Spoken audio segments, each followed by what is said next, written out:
મિત્રો, આપણે જ્યારે જિંદગીમાં સક્સેસ થઈ જઈએ ને, આપણને નોકરી મળી જાય ને, ત્યારે આપણને બધા જ પૂછતા હોય છે કે કેમ શું, મજામાં, ક્યારે આવ્યા, ક્યારે જવાના. ત્યારે આપણને લાગે કે ખરેખર આ તો ખુશીના દિવસો છે યાર. કોઈ તો આપણને ભાવ પૂછે એવું લાગે ને. પણ દોસ્તો, દુઃખ ત્યારે હતું ને ત્યારે થાય કે જ્યારે આપણે કશું જ નહોતા કરતા. પૈસા વાપરવા માટે આપણને નહોતા મળતા. ત્યાંથી કોની જોડેથી ભીખ માંગવું પડતું ને.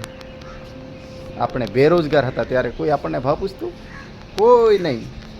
એટલે દોસ્તો, તમે જીવનમાં એવા બનો કે આપણને કોઈ ભાવ પૂછે કેમ છો, મજામાં, ક્યાંથી આવ્યા, ક્યારે જવાનો, ક્યાં છે નોકરી, આવો બેસો ખુરશીએ, ચા પાણી પીવો, એવું કહે ને એવા બનો, હો ને.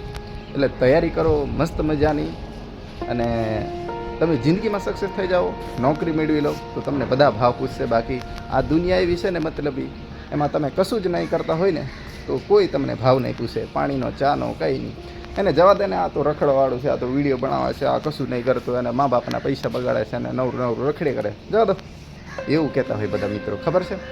તો દોસ્તો, મારી લાઈફ બી એવી જ કંઈક હતી. જ્યારે મને નોકરી નહીં મળી ને આ પોલીસની, ત્યારે કેવું થતું ખબર?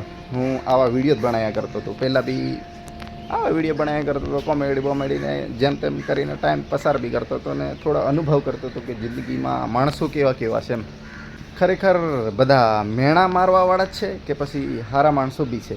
તો આપણને ખબર પડી ગઈ કે ખરેખર આ દુનિયામાં છે ને આપણે કશું જ નહીં કરતા હોય ને, ખાલી બેરોજગાર હોય ને, તો સૌથી વધારે 90% માણસો આપણને મેણા મારવાવાળા જ મળે છે. એવું લાગ્યું મને. તો કંઈક તો કરવું પડશે એવું વિચાર્યું. અને તમને બી કદાચ ખબર હશે, કોઈએ મારો વિડીયો જોયો છે, કદાચ ના પણ જોયો હોય, અને જોયો હોય એમને ખબર હશે કે આ તો વિડીયો બનાવ્યા કરતો હતો અને કઈ રીતના એને નોકરી મળી ગઈ. એના નસીબમાં હશે એટલે નોકરી મળી ગઈ. પણ મારી પરિસ્થિતિ કેવી હતી ને હું તૈયારી કેવી રીતના કરતો એ મને ખુદને ખબર. અને બધાના મેણા સાંભળીને મને લાગ્યું કે ખરેખર જિંદગીમાં તો કંઈક કરવું પડશે ને, તો જ આ મેણા બધા દૂર થશે અને કોઈ આપણને આવો બેસો ચા પીવો એમ કહેશે એવું મને લાગ્યું. તો હું તૈયારી કરતો જાઉં અને આવું વિડીયો બનાવતો જાઉં, એટલે જોડે જોડે કોઈને ખબર ના પડે કે ખરેખર આ માણસ કરે તે શું કરે છે એમ. તૈયારી કરે કે આવો વિડીયો બનાવી ખાયા કરે, એવું બધા ઘણા બધા આજુબાજુ ગામડાવાળા બધા મિત્રો હોય, ભાઈ બહેન, બધા કોઈ કાકા બાબા, બધા ગામડામાં એવું કહેતા હોય મને. અને ત્યારે મને બહુ દુઃખ થતું કે કહેવા દો ને સાલો, કોઈ પ્રોબ્લેમ નહીં. ને ઘરનાને બી કોઈ કહેતા, મમ્મી પપ્પાને, હવે કોઈ તો કહે ને તમારો છોકરો શું કરે, આવો વિડીયો બનાવે ને પેલું કરે ને આવું કે. તો મેં કીધું મમ્મી પપ્પાને, મારા ભાઈ બહેનને, બધાને કીધું કે લોકો આગળ તમારે કોઈ દિવસ નીચું જોવું ના પડે ને, એવું કામ ક્યારેય નહીં હું કરું. અને જિંદગીમાં મને ખબર છે ને ત્યાં સુધી તમે કોઈની આગળ વાત કરશો ને તો આમ ઊંચા મોડેથી વાત કરી શકશો કે મારો છોકરો કંઈક તો કરે છે, એટલું વિચારી લો. અને તમારો છોકરો છું અને તમે મારા પપ્પા છો, તો હું ગલત કામ ક્યારેય નહીં કરું, એવું કીધું મમ્મી પપ્પાને.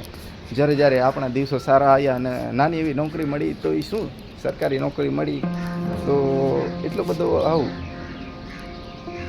ખુશીનો માહોલ તો ના કહેવાય. એ તો તમે આવ ગરીબ પરિસ્થિતિમાંથી આપણે ઉપર આવતા હોય તો ખુશી થાય આપણને. અને ગરીબી એ માણસ જોઈ હોય જે કઠિન પરિસ્થિતિનો સામનો કર્યો હોય અને ખરેખર એના જીવનમાં ઘણી બધી તકલીફ પડી હોય, કે પૈસા માટે, કે કપડાં માટે, કે ફાટેલા બાટેલા ચડ્ડા પહેરીને આપણે જીવન વિતાવ્યું હોય ને, એને જ ગરીબી ખબર પડે દોસ્ત.